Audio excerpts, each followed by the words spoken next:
First, we've got to think about the S&P 500's Friday rally and that inching the index closer to exiting its longest bear market in decades. A robust jobs report and debt ceiling resolution fueled investor optimism and excitement over AI, also helping drive some gains. But Morgan Stanley analysts say the rally will reverse course in the months ahead. In a note Sunday, analysts led by Andrew Sheets predicting earnings per share will drop 16% this year, a bearish outlook at odds with Wall Street estimates. So let's get back to Ben Laidler, who is eToro Global Market Strategist, and Tom Essay, Sevens Report Research Founder and President. Ben, to you first on this, as you think about the number of calls that have now essentially kicked off our week, whether for the S&P 500 or just looking back at what we've seen so far in the S&P 500 rally to attempt to get out of a bear market. Where does that sit with you? Do you believe that the forecasts that we're seeing right now have some weight or have some support or substantiated evidence to them as well? We remain pretty positive, right? I mean, this has been a massive pain trade for most people this year. The fundamentals have definitively turned, less bearish. And when everyone is, hugely bearish, by some measures, almost the most we've ever seen, that's all you need to drive this double-digit S&P 500 rally we've seen this year and, 25%, for the NASDAQ. People have wanted to call this recession for the last 18 months, and it just hasn't arrived. And therefore, not only are you not seeing earnings fall, you're actually seeing earnings rise. And that's happening alongside rising valuations, which is being allowed by lower inflation, lower bond yields. So this is really the Goldilocks scenario, and it's a massive pain trade for the bears. And frankly, I think it continues. I think the fundamentals are decent. I'm very happy to say that, or to agree that growth is probably going to slow from here.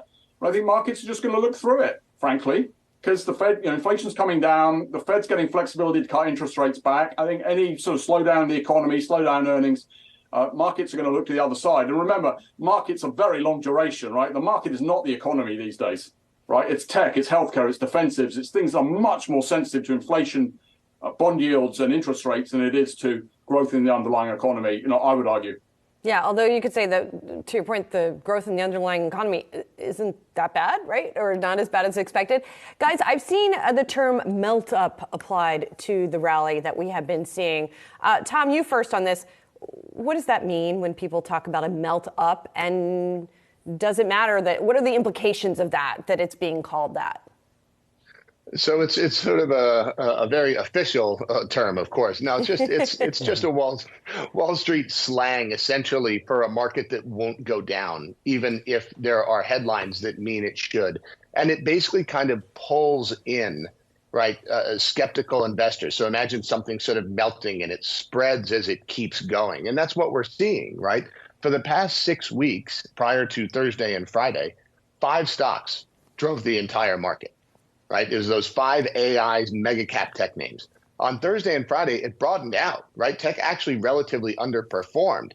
And that's where you're getting people with this melt up. Now it's spreading. Now it's going across all the sectors of the market. And to Ben's point, if you're underweight, you got to be waking up today really nervous, because this thing has momentum in the near term and you're missing it. And so now do we create more chasing? And the answer is probably yes. So Ben, do melt ups last? Yeah, absolutely. It depends on the fundamentals, right? And I think the fundamentals are very, very solid. We're not in recession. We're going to have a slowdown. It's probably going to be, a modest slowdown. Corporates are getting their profit margins, back. Top line's been resilient.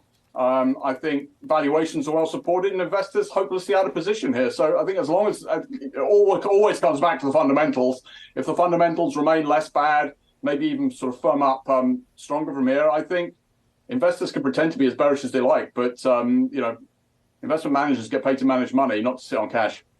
Well, as well, Ben, you've written around this too, and I imagine both of you have monitored the AI FOMO in some cases as investors are looking across any type of mention, and a record number of mentions from S&P 500 companies in this most recent earnings season. But is the AI move that we've seen attached to fundamentals right now from your perspective, Ben?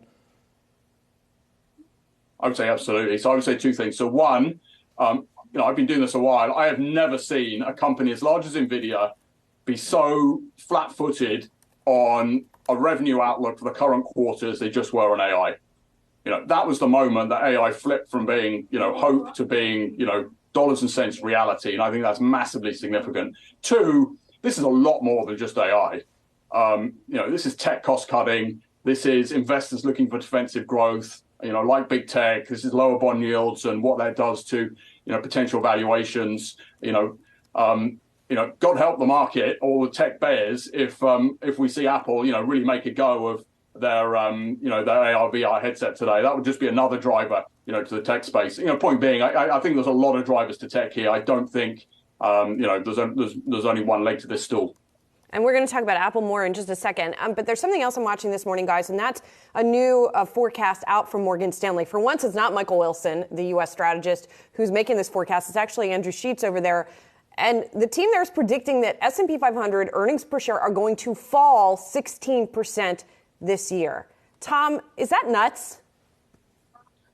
No, it's certainly against the consensus, and we have to take it with a grain of salt that Morgan Stanley has, probably been the most bearish shop on the street for the past multiple years, honestly. It certainly got it right last year, not so much this year. But I haven't read that report, but I'm going to guess here's their thesis, right? And it goes to what Ben was saying earlier, is that basically if we see broad-based disinflation, right now we're seeing it on the cost side of things for companies.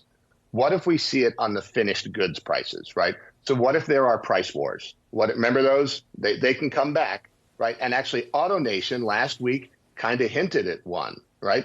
So if you see prices start to drop in the marketplace, good for the consumer, not good for corporate earnings because margins are where they're going to make their money. So I think there is a risk of that. Is it imminent?